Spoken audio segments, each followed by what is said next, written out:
고맙습니다.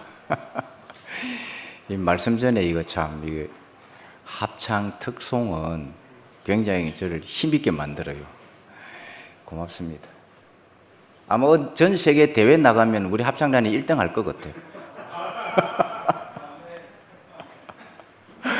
여러분, 그럴 줄 믿습니까?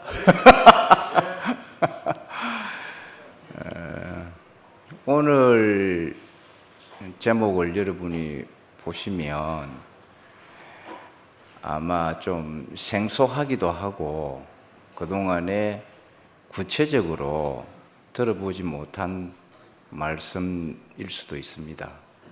어쩌면은 잠이 올 수도 있는데 최대한으로 제가 잠 안 오게 해드릴 테니까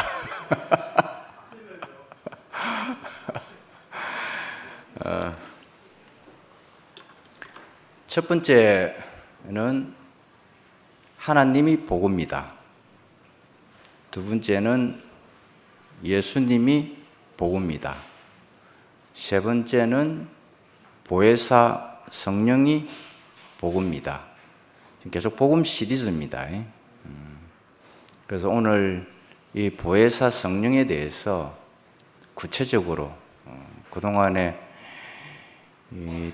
우리 교회에서 이렇게 구체적으로 아마 보혜사에 대해서 여러분이 들어본 적은 없을 것입니다. 그래서 도대체 보혜사 성령이 뭔지 이 시간에 여러분이 좀 아시기를 바라고, 보혜사가 우리의 인생의 주관자라는 것을 여러분이 좀 꼭 알았으면 좋겠습니다. 이 말씀을 너무 적게 이렇게 프린트가 됐더라고요. 그래서 혹시 여러분이 보이면은 같이 좀 읽고, 안 보이시는 분은 제가 크게 읽어 드릴 테니까, 좀 성경 내용이 좀 길더라도 꼭 필요로 해서 제가 끝까지 다 읽어 드리겠습니다. 너희가 나를 사랑하면 나의 계명을 지키라. 내가 아버지께 구하겠으니 그가 또 다른 보혜사를 너희에게 주사 영원토록 너희와 함께 있게 하리니 그는 진리의 영이라. 세상은 능히 그를 받지 못하리니 이는 그를 보지도 못하고 알지도 못함이라. 너희는 그를 아나니 그는 너희와 함께 거하심이요 또 너희 속에 계시겠습니다. 내가 너희를 고아와 같이 버려두지 아니하고 너희에게로 오리라. 조금 있으면 세상은 다시 나를 보지 못할 것이로되 너희는 나를 보리니 이는 내가 살아있고 너희도 살아있겠음이라. 그날에는 내가 아버지 안에 너희가 내 안에 내가 너희 안에 있는 것을 너희가 알리라. 내가 아직 너희와 함께 있어서 이 말을 너희에게 하였거니와 보혜사 곧 아버지께서 내 이름으로 보내실 성령 그가 너희에게 모든 것을 가르치고 내가 너희에게 말한 모든 것을 생각나게 하리라.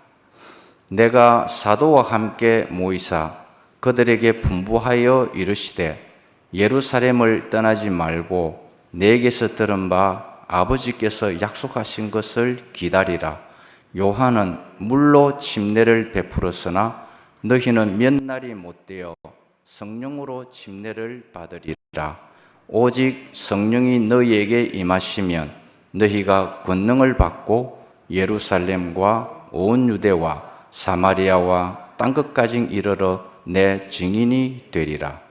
오순절 날에 이미 이름에 그들이 다 같이 한 곳에 모였더니 홀린이 하늘로부터 급하고 강한 바람 같은 소리가 있어 그들이 앉은 온 집에 가득하며 마치 불의 혀처럼 갈라지는 것들이 그들에게 보여 각 사람 위에 하나씩 임하여 있더니 그들이 다 성령의 충만함을 받고 성령이 말하게 하심을 따라 다른 언어들로 말하기를 시작하니라. 이 성령에 대해서 사도 요한은 미리 알려주고 그리고 사도행전은 우리에게 약속된 그 성령이 임하는 장면을 이렇게 적어놨습니다. 보혜사가 기쁜 소식이다. 보혜사는 한마디로 이야기하자면 부활 생명입니다. 그리스도고요. 이거는 과정을 거친 영입니다. 우리에게 생명을 분배해 줄 수 있는 영이고, 우리가 이 성령의 인도를 따라서 살아가게 되어 있습니다. 만약에 지금 성령 보혜사가 없으면 우리는 우리 생각에 좋을 대로 살아가는 사람이 되거든요. 우리 생각에 옳을 대로 살지 못하게 하는 것이 바로 보혜사입니다. 이거는 죽었다가 다시 살아난 예수의 영입니다. 그래서 이 보혜사의 의미는 헬라어로는 파라클레토스라고 제가 한번 찾아봤습니다. 뜻은 우리 곁에서 우리에게 갈 바를 알지 못하는 인생을 향하여 갈 바를 알게 만들고 도움을 주고 우리의 인생 길을 인도하시는 역할을 합니다. 영어로는 잘 많이 쓰이는 영어가 카운셀러입니다. 카운셀러는 여러분 다 아시죠? 내보다 좀 더 나은 분에게 내가 뭔가를 모를 때에 도움을 받는 경험이 많고, 그렇죠? 인도해 줄 수 있는 그런 분을 우리는 카운셀러라 그럽니다. 성경에 사용되는 단어로서는 이렇게 위로자, 중보자, 돕는 자, 상담자, 타는 자, 이 뜻이지만은 가장 이 전체를 가장 다 의미하는 것이 바로 성령이라고 이야기를 합니다. 이 성령이 부활 생명이 되기까지에는 과정이 있습니다. 예수께서 이 성령의 인도함을 받았다. 예수가 가는 곳마다 예수도 스스로 움직인 사람이 아니고, 예수도 스스로 말한 사람도 아니고, 예수가 스스로 능력을 행하신 분이 아닙니다. 꼭 예수께서는 자기를 표현할 때에 성령의 인도함을 받고 아버지께서 내 안에 계셔 내가 그 일을 한다. 내가 스스로 말하는 것이 아니라 아버지가 내 안에서 그 말을 하도록 허락했다. 예수는 항상 그렇게 표현을 했습니다. 자기를 보내신 여호와 아버지를 항상 살려냈습니다. 이거 굉장히 중요한 부분입니다. 이런 예수를 우리는 깊이 알아야 됩니다. 그냥 흘러가는 대로 예수를 알아서는 우리는 모릅니다.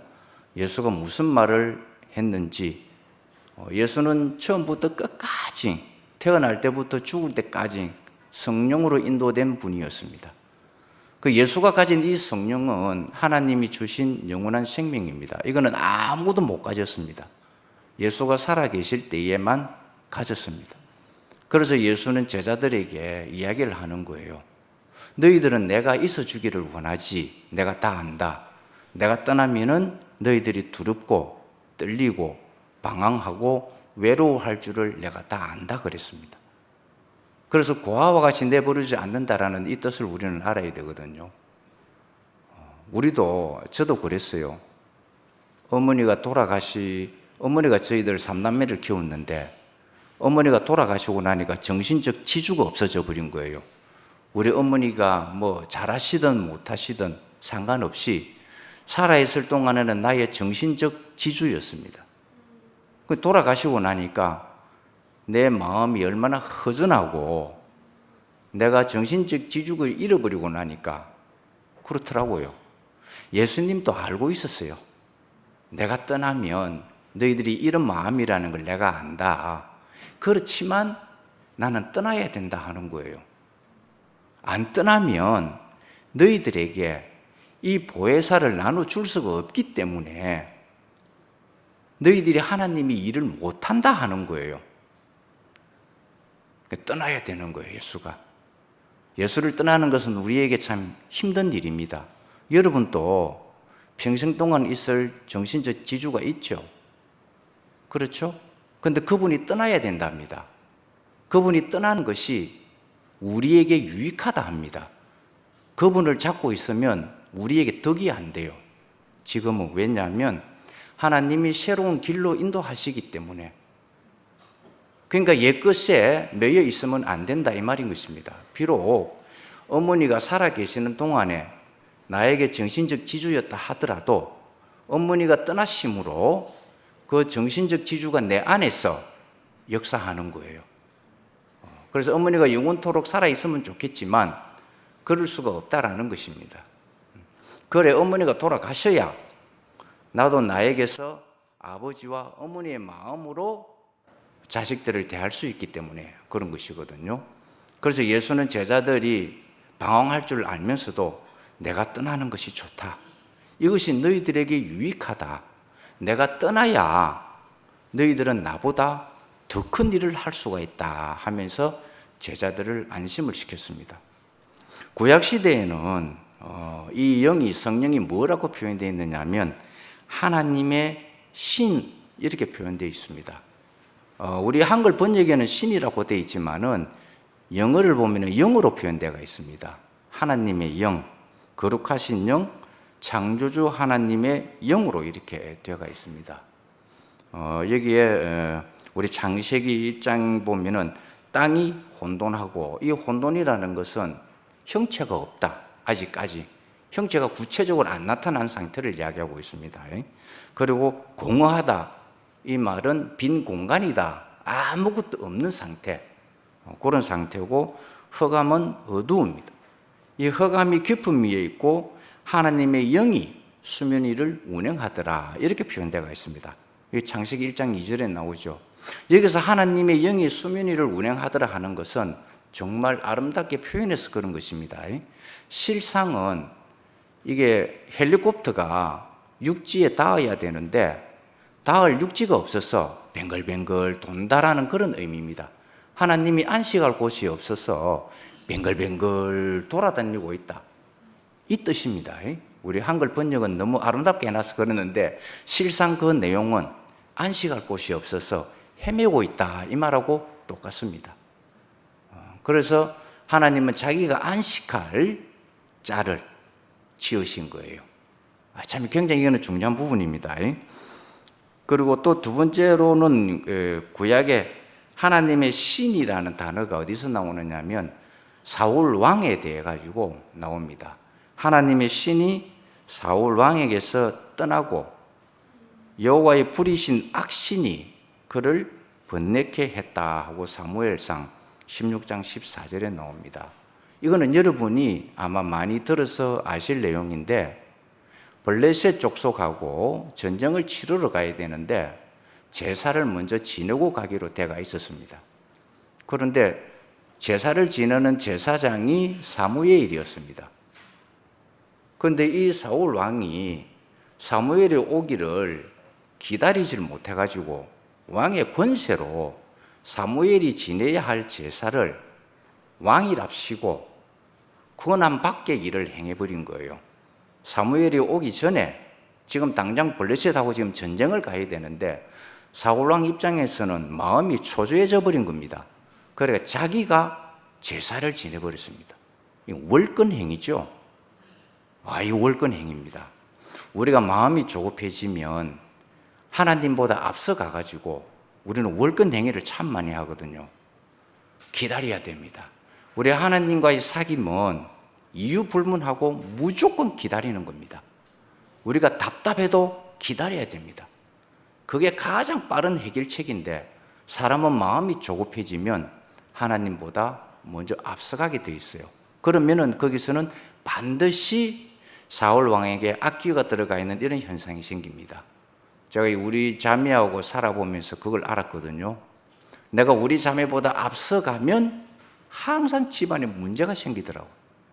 그래서 내가 우리 자매와의 관계 안에서 내가 하나님보다 앞서가면은 안 되는구나 라는 걸 알게 됐습니다. 절대로 저는 우리 자매보다 앞서가지 않습니다.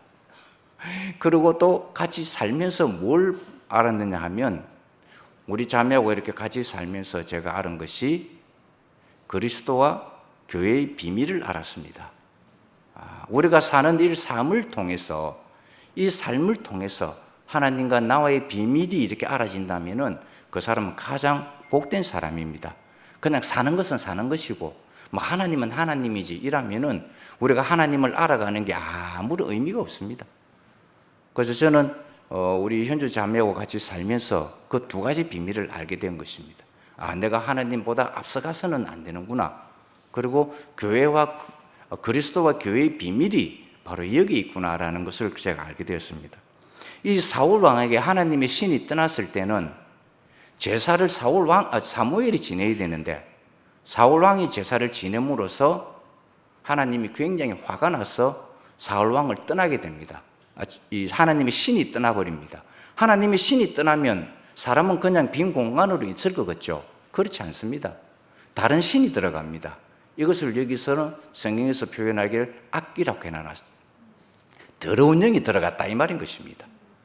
우리는 하나님의 선한 영이 들어오든지 아니면은 사탄의 악한 영이 들어오든지 둘 중에 하나입니다. 그래야 표현이 되니까요. 무슨 영이 들어오든지 그 영대로 우리는 표현이 되어진다 이 말인 것입니다. 그냥 살아가는 건 없습니다. 세상 사람들은 나는 하나님을 모르니까 그냥 산다 하지만 이미 그들은 세상의 밥이 되어 있기 때문에 그래서 그렇게 살아가는 것입니다.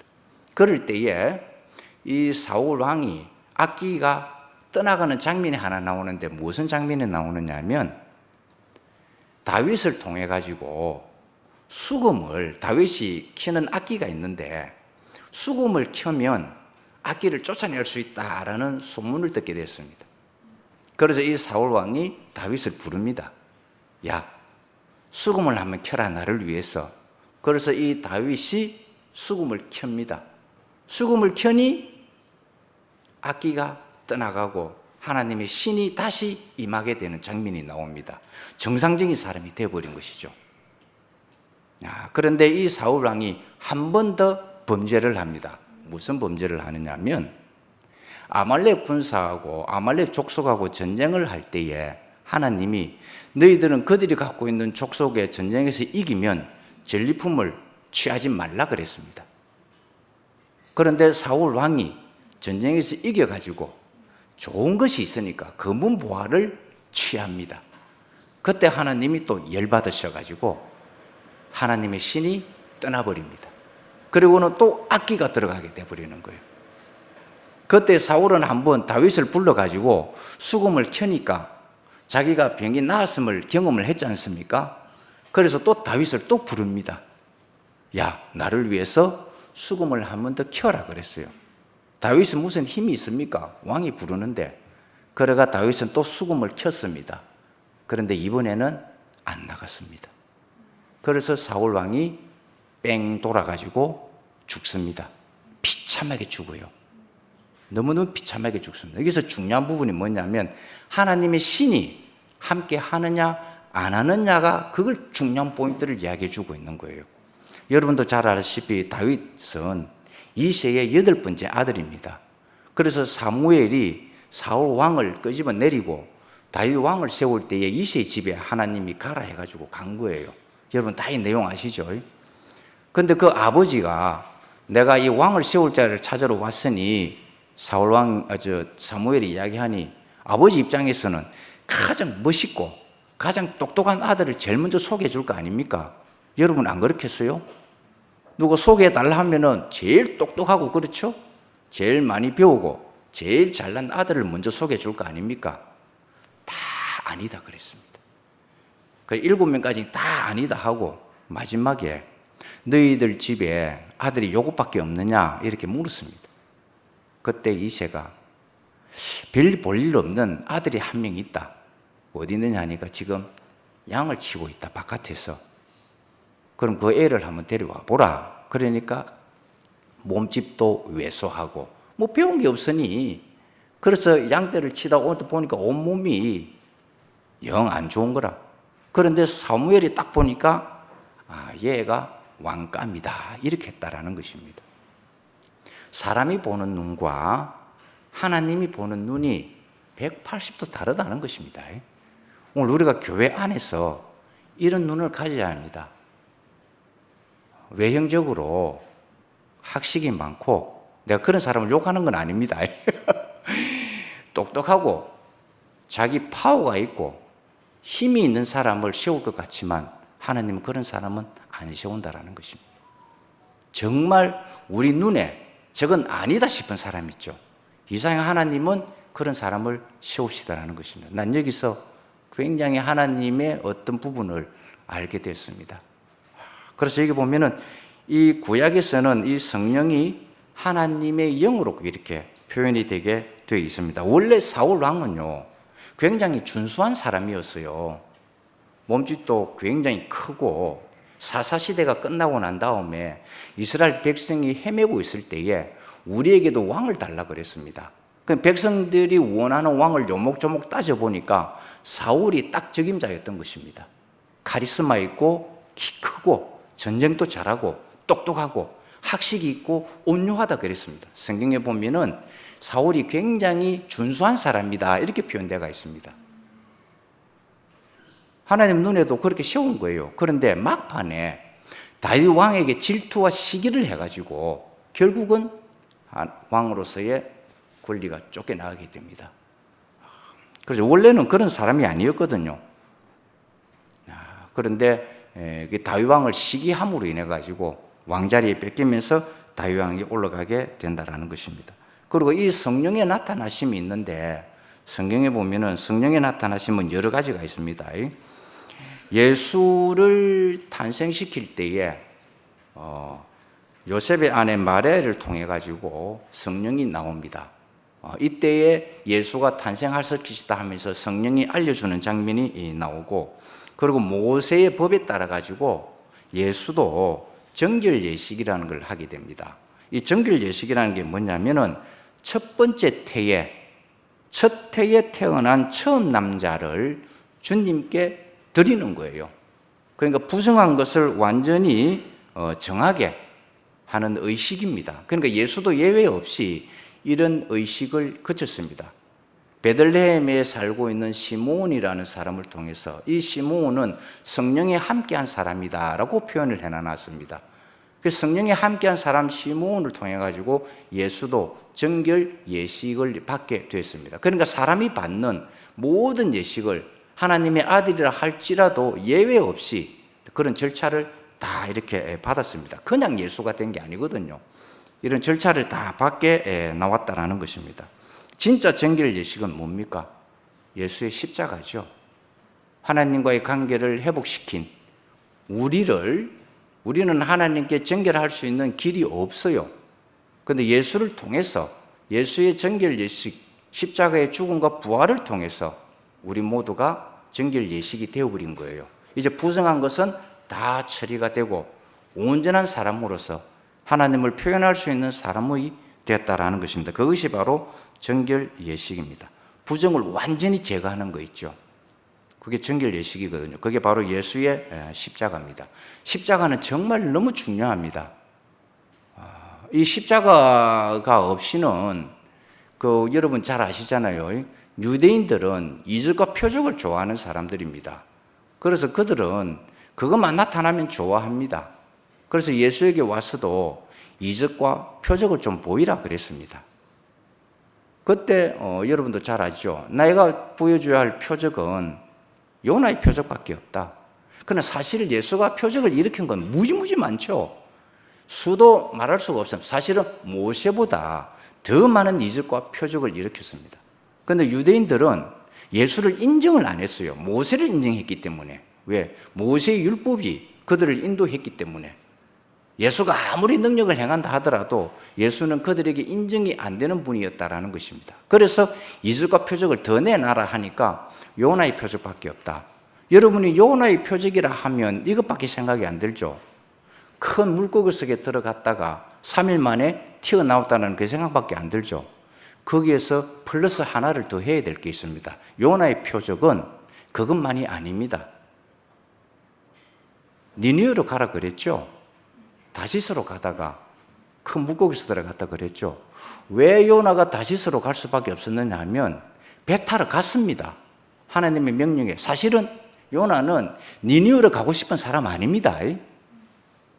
하나님 이야기를 가만히 들어보니 니느웨 사람들이 개판을 지고 있거든요. 우상 숭배하고 음행을 저지르고 이건 도저히 구제불능의 사람들이었습니다. 그러니까 이 요나 입장에서는 저 사람들을 왜 구원시키냐 이 말인 것입니다. 기분이 나쁜 거죠. 그래도 하나님이 가라 하니까 항구에 가봤습니다. 가니 니느웨로 가는 배가 없고 다시스로 가는 배가 있었던 거예요. 이야, 이거 하나님이 다시스로 가라고 하는갑다. 우리 그건 착각만이 하죠. 니느웨로 가는 배가 있었으면 탔을 건데 그 배는 없고 다시스로 가는 배가 있었던 거예요. 거기에 폴짝 탄 겁니다. 그래 배 속에 들어가서 3일간 있었는데 토에서 나왔는데 보니까 그게 니느웨 땅이라는 것입니다. 거기서 놀라운 일이 일어납니다. 이 요나의 표적은요, 죽었다가 3일 만에 부활한 그 표적 이외에 더 큰 표적이 있는데 뭐냐니까 요나가 니느웨에서 하나님을 외치면서 회개를 시켰는데 니느웨 사람들이 다 회개를 해버렸습니다. 야, 이건 요나 지 마음하고는 상관없어요. 요나는요, 이 사람이 회개 안 했으면 좋겠는 거라. 회개 안 해가지고 하나님께 전부 다 멸망을 당했으면 좋겠는데 자기가 하나님의 복음을 전하니 다 회개하더라는 것입니다. 요나의 표적은 이 표적이라는 것입니다. 우리가 예수가 3일 만에 부활한 이후에 부활 생명을 우리가 니느웨 사람들처럼 하나님의 백성이 된 이 기적이 진짜 표적이라는 것입니다. 그냥 죽었다가 살아난 그 표적, 그거 위에 가장 큰 표적은 예수의 부활 생명을 받아서 우리 모두가 다 회개하고 주님께 돌아온 이 기적이 더 큰 기적이라는 것입니다. 예수의 십자가의 사건이 그 사건이에요. 그냥 3일 동안 무덤 속에 들어갔다가 나왔다, 이 표적은 아무것도 아니에요. 우리가 이 표적의 복음을 전했는데 부활 생명을 통해서, 보혜사를 통해서 우리가 회개가 되더라는 것입니다. 주님께로 돌아서게 되더라는 것입니다. 이게 가장 큰 요나의 표적입니다. 예수가 요나의 표적이라고 말한 것은 바로 이겁니다. 우리가 주님께로 다 돌아서더라는 것입니다. 우리도 복음을 전해보면요, 저 사람에게는 복음을 안 전하고 싶은 사람이 있죠. 그냥 안 전하고 그냥 막 그냥 하나님께 불 받았으면 좋겠다.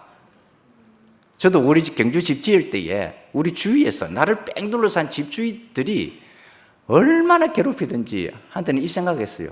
우리 형제 중에 한 사람, 몸에 문신이 많은 사람 한번 집에 초빙해가지고 옷 한 뺏겨놓고 동네 한 바퀴 돌면 내한테 조용하겠다. 그래서 한 방에 좀 조져주시면 좋겠다 하는 그런 마음도 들긴 들었습니다. 그건 하나님의 방식이 아니잖아요. 그렇죠. 그래서 우리도 이런 복음을 전하고 싶은 사람이 있든 없든, 요나도 사실 니느웨에 들어가서 복음 전하는 것은 정말 싫은 사람이었습니다. 저런 사람들은 회개시킬 필요가 없다. 차라리 죽는 것이 하나님 나라에 도움이 되지 무엇하러 하나님 복음 전해가 회개시키느냐 이 말인 것입니다. 알고 보면 우리가 니느웨 사람들이잖아요. 이것이 우리에게 표적이고 기적입니다. 우리가 예수를 아는 이것이 기적과 표적 아닙니까? 이것보다 더 큰 기적과 표적이 어디 있습니까? 그래서 이 성령이 나타날 때에 이렇게 예수의 십자가가 이렇게 중요했습니다. 그래서 유대인들은 자기들은 모세 율법이 있었기 때문에 십자가는 아무 필요가 없었습니다. 그야말로 십자가는요, 유대인들에게 있어서는 형틀에 불과하지, 그래서 십자가를 꺼리기는 거예요. 꺼리기는 이유가 형틀이라서 그런 거예요.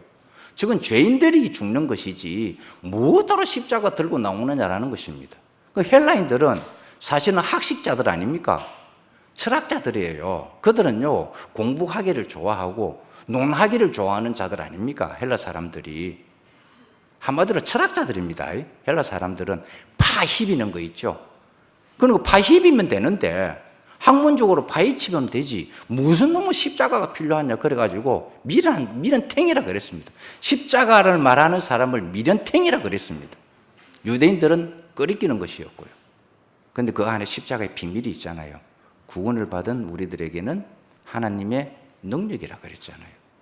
저는 이 십자가의 능력을 똑똑히 경험한 사람이거든요. 십자가 정말 좋은 겁니다, 여러분.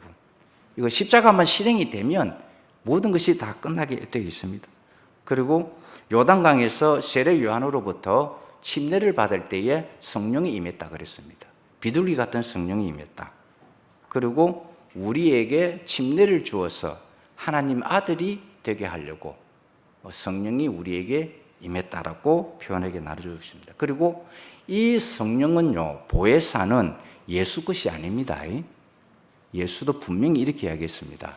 아버지께서 나에게 주신 이것을 너희들에게 나누어 주는 거다라고 이야기했습니다. 이게 바로 영원한 생명입니다. 아버지께로 받은 성령을 우리에게 나눠주죠. 그래서 예수에 대해서 여러분 또 성경 읽을 때에 예수에 대해서 한번 자세히 읽어보세요. 예수가 무슨 말을 했는지 읽어보면은 예수는 자신 것이 하나도 없다는 것을 우리는 발견하게 됩니다. 전부 아버지께로부터 받았다라는 사실을 구구절절히 적어놨습니다. 하나님을 살려내고 하나님 나라를 이룩하기 위해서 예수가 한 모든 말과 행동들이 그렇게 되어 있습니다. 말을 하니 사람들이 안 믿어. 그럼 예수가 답답해서 그럽니다. 내 말을 못 믿겠거든. 내가 하는 일을 보고 좀 믿으라. 이것은 내가 스스로 하는 이야기가 아니라 하나님이 내 안에 계셔. 내가 이 말을 하도록 허락을 했기 때문에 내가 이 말을 하는 거다. 그리고 내가 이 일을 하는 것은 내가 스스로 하는 것이 아니라 하나님이 허락하셔서 이 일을 하는 거다. 병자를 고치든지 나사로를 살리든지 그 무슨 기득인지 간에, 그래서 십자가에 죽는 것까지 예수는 스스로 간 사람이 아니라 하나님의 뜻을 이루기 위해서 하나님께 인도되어 간 자리가 십자가의 자리인 것이에요. 우리 모두 자기 스스로 십자가 길로 가는 사람이 있습니까? 없어요. 미쳤습니까? 내가 못하러 십자가 길로 저절로 걸어갑니까? 십자가 가는 길은요, 내가 갈 수 없는 길이에요. 내가 스스로 절대로 갈 수 없는 길입니다. 어떤 상황이 내가 그 십자가를 질 수밖에 없는 환경과 상태가 올 때에 내가 십자가를 지는 거예요. 그리고 십자가는요, 내가 지고 싶다고 칠 수 있는 거 아닙니다. 때가 돼야 됩니다. 내가 십자가를 질 수 있는 생명의 분량이 될 때에 내가 십자가를 지는 거예요. 신기합니다, 이거. 저건 내가 지고 가야지 한다고 지어보세요, 여러분. 사망입니다. 내가 저 십자가를 지는데 사망이 왔다 싶으면 십자가 벗어버리세요. 그거 안 됩니다, 여러분. 우리 하나님은 어려우신 분이잖아요. 그렇죠? 우리는 선악과를 먹고 불의한 사람이 됐습니다. 제가 이런 예를 많이 듭니다. 왜 하나님은 우리한테 이런 일은 시키고 그런 이야기를 많이 듣거든요. 그럼 제가 예화를 듭니다. 예화를. 저에게는 35개월인가 6개월 된 우리 손자가 있어요. 그 손자에게 내가 청소를 시킵니다. 다움이거든요.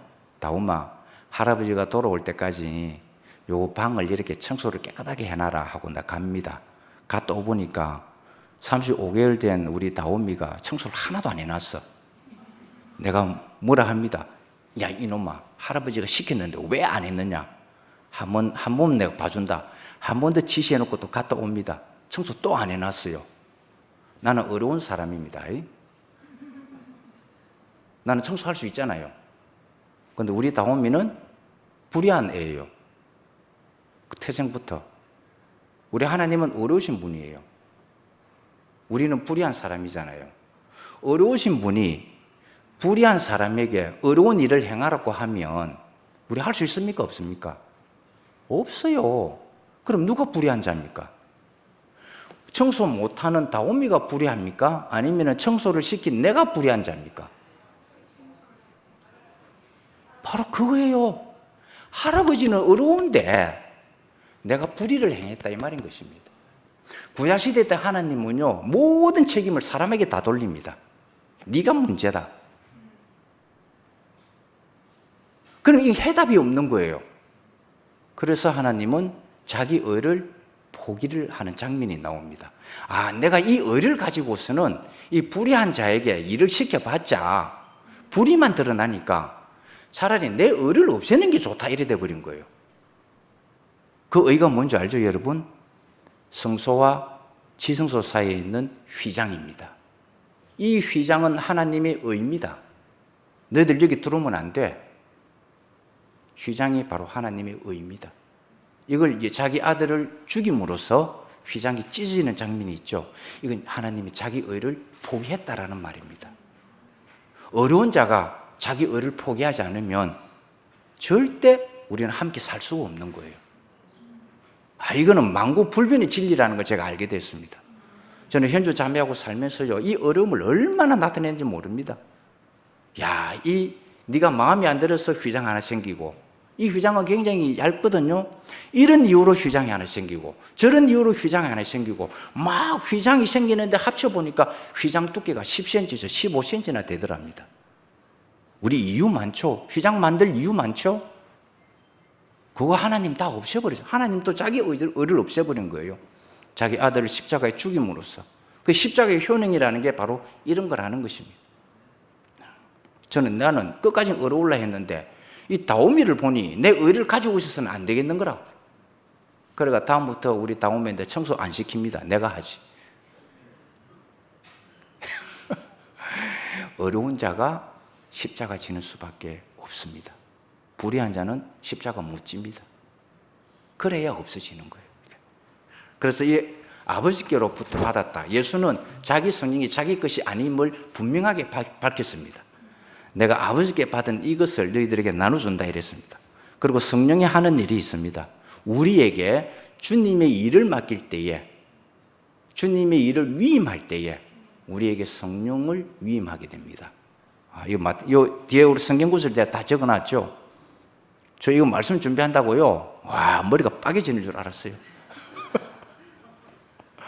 여러분 꼭 성경 한번 찾아보세요. 제가 일부러 성경 구절을 다 적어놨습니다. 그리고 예수를 증거하거나 예수의 증인이 되기 위해서 이 성령이 우리를 그렇게 살게 하는 것입니다. 우리가 그리스도를 어떻게 아는가? 육체로 오신 그리스도를 어떻게 아는가? 그리스도의 영이 육체로 오신 그리스도를 알게 한다라는 뜻입니다. 우리 안에 있는 것으로 그것을 안다 이 말인 것입니다. 이게 도둑놈은 도둑놈을 알아본다 하대요. 타짜에 보면은요, 이거 하트 칠 때에 타짜는 타짜를 알아본다 하대요. 뭐 밑장 빼는 거요. 우리는 모르잖아요. 밑장이 빠졌는지 윗장이 빠졌는지. 근데 타짜들은 그걸 다 안답니다. 자기 안에 있는 것으로.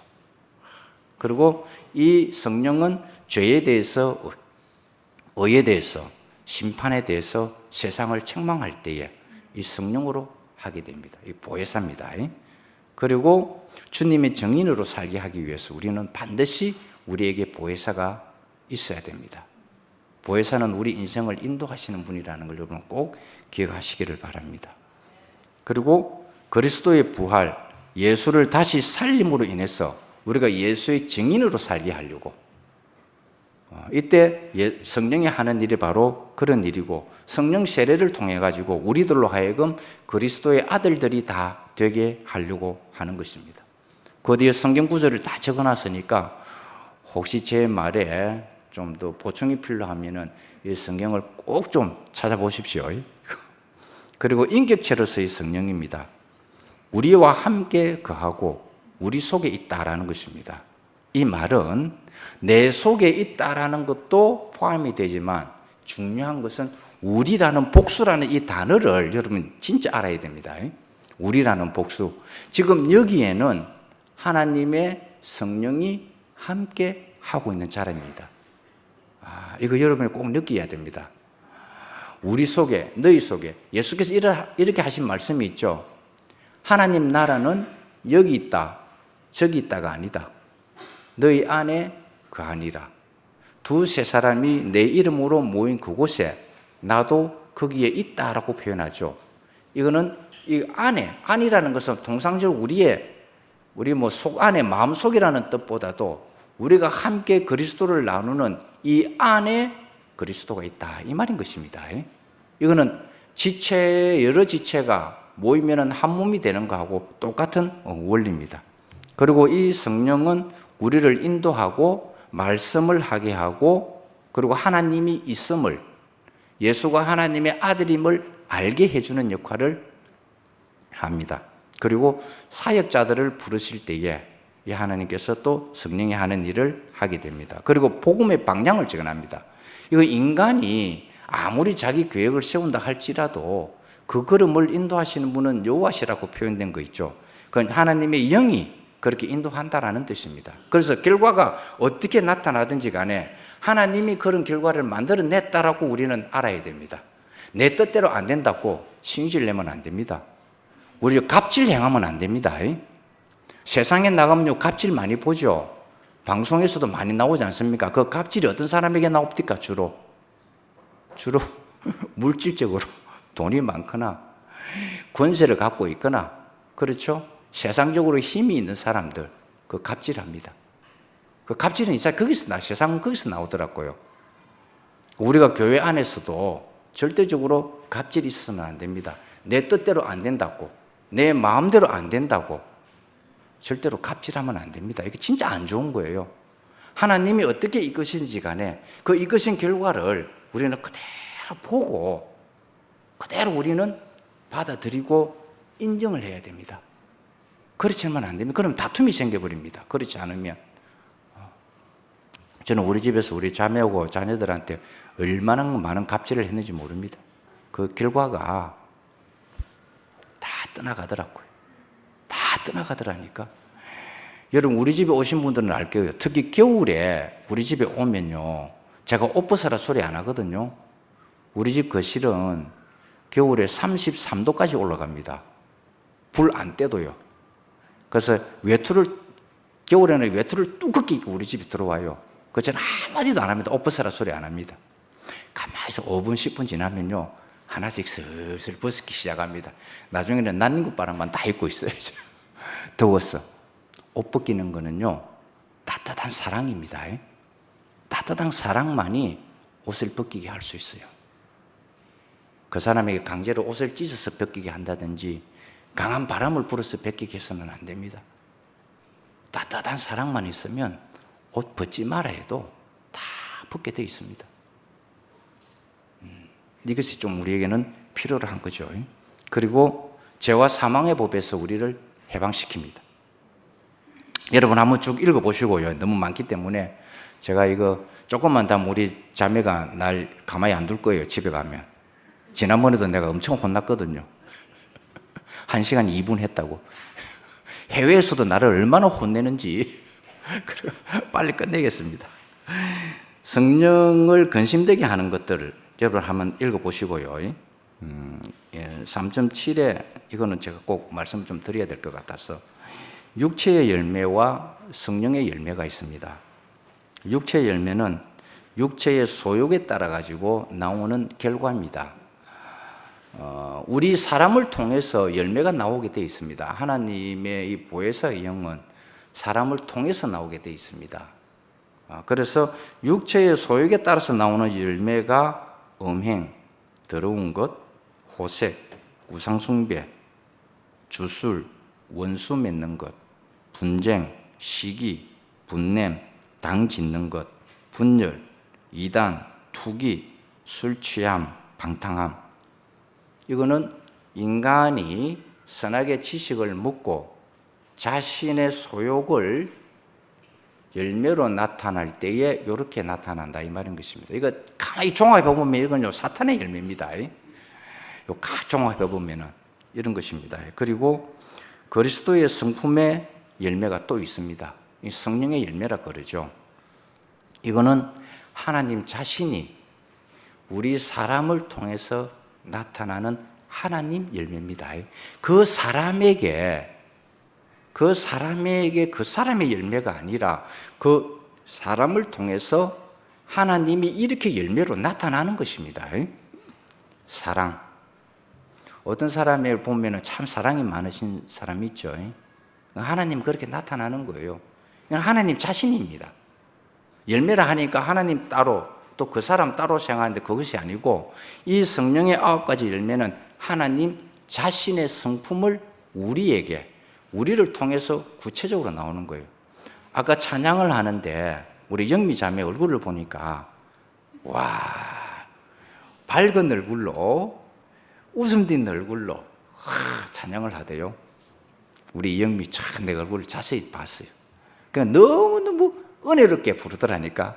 그렇죠. 그것이 하나님의 성품으로 나오는 열매다 이 말인 것입니다. 사랑, 희락, 화평, 오래 참음, 자비, 양성, 충성, 온유, 절제. 이거는 사람이 노력해서 나오는 것이 아니고 하나님이 우리를 통해서 자기 자신이 이렇게 나타나는 것입니다. 이거 뭐 옛날에 한참 말 많았죠. 뭐 우리는 뭐 미덕이 뭐 있어도 되고 없어도 되고, 그거요 사람한테 하는 이야기가 아니고요. 미덕이 하나님 자신이라는 뜻이에요. 하나님 자신이 우리에게 그렇게 나타나는 거예요. 그거 가지고 따지들면요, 하나님 따져드는 거하고 똑같은 거예요. 그럼 우리에게 나타나는 이 성령의 9가지 열매는 하나님 자신이라는 것을 여러분은 꼭 인지하시고, 각 사람마다 어떤 형편과 사정에 따라 가지고 하나님은 달리 나타납니다. 이 이야기 하나만 하고 끝내겠습니다. 광야에서 하나님이 어떻게 나타나셨는가 보세요. 낮에는 구름 기둥으로 나타났죠. 낮에는 구름 기둥으로 나타날 수밖에 없어요.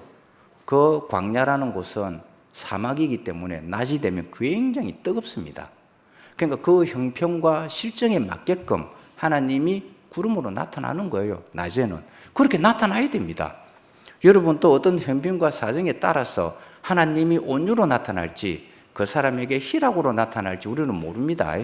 우리가 나타나는 그대로, 왜 그것이 나타나느냐 하면 그 상황이니까, 그 사람에서는 그 상황이고, 그래서 그것이 나타나는 거예요.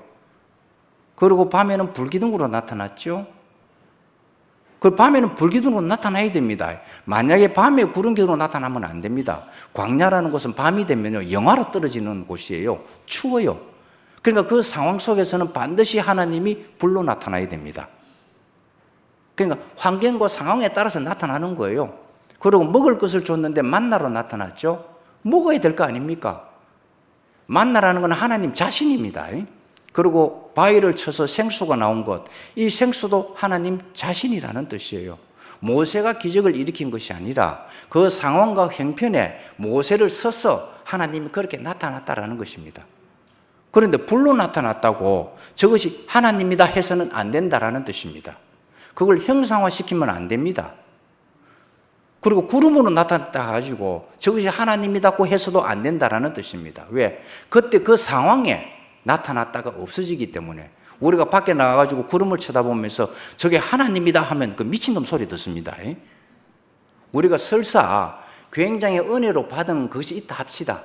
내가 무지무지 삼정천을 본 그 은혜를 받았습니다. 그것이 하나님이 맞아요. 그런데 그걸 규격화, 고정화, 프레임만 시켜가지고 그것이 하나님이다 해버리면, 그것만이 절대적이다 해버리면 그 우상이 되는 거예요. 우리가 구름을 보고 만나를 보고 하나님이다 하면 미친놈 되는 거예요.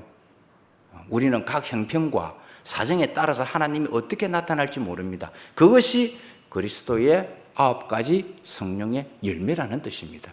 누구에게서 어떤 열매가 나타날지 아무도 모릅니다. 우리는 나타나는 것을 그대로 그 사람의 형편과 그 사람의 달란트에 맞게끔 그것이 나타나는 것이거든요. 오늘 여러분도 다 각자의 달란트가 있고 여러분의 형편과 사정에 따라서 하나님이 다 나타납니다. 나타날 때 우리가 할 수 있는 게 뭔가 하면, 하나님이 저렇게 나타나셨구나, 저 사람에게는 저렇게 나타나셨구나, 이걸 볼 줄 알아야 되는 거예요. 그러면 우리는 모든 일에 다 잠잠해집니다. 그냥 있는 것을 그대로 인정하게 되고 받아들이게 되어지는 것입니다.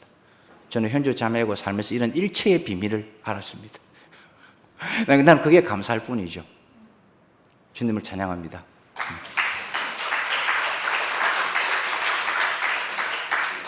잠시 기도하겠습니다.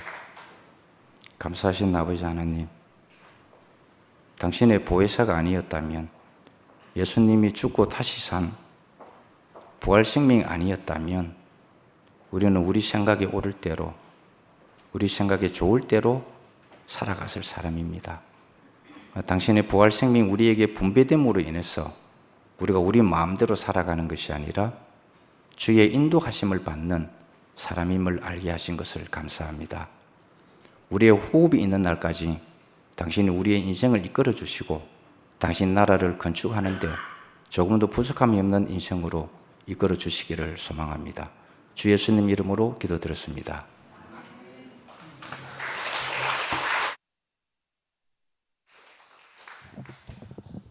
오늘 들은 말씀 성령의 찬송